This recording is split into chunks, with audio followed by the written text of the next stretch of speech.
કારણ કે એ મારું કામ એ મારું કામ અને મારી ફરજ છે. પણ બિનજરૂરી હું એમાં ઘૂસણખોરી કરું છું. શું છે? ખાલી આમથી આમ વધારાની. એના વખત મને હાલે નહીં, એના વખત મને ગમે નહીં, તમે બહાર ગયા હો તો હું ત્યાર વખત મને ફોન કરવા જોઈએ. આ બધી લપ કહેવાય, આને મોહ કહેવાય. શું કહેવાય? આને મોહ કહેવાય.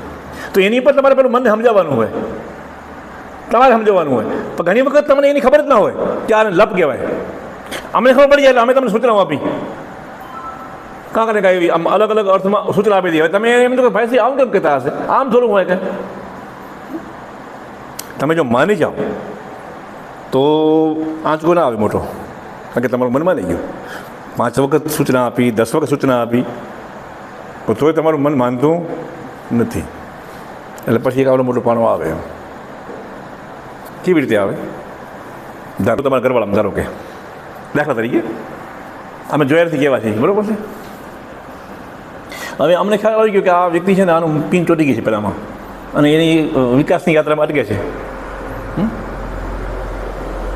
એટલે અમે તમને કહી દઈએ કે ભાઈ આ બધું આમ માપનું રાખવાનું, બધું 2-4 વખત સૂચના આપી દઈ, પણ છતાં તમારું મન માનતું નથી. અને તમે જ્યારે અમે જ્યારે એ ટોપિક છેડીને તમે એને અવોઇડ કરો, કારણ કે એ તમારી દુઃખતી નસ છે. શું છે? એટલે અમે ટ્રાય કરીએ પણ તમે કાંઈ એ ગણકારતા નથી. પછી અમારે ગેમ રમવાની આવે. શું?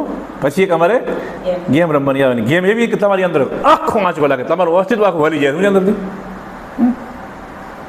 કેવી રીતે?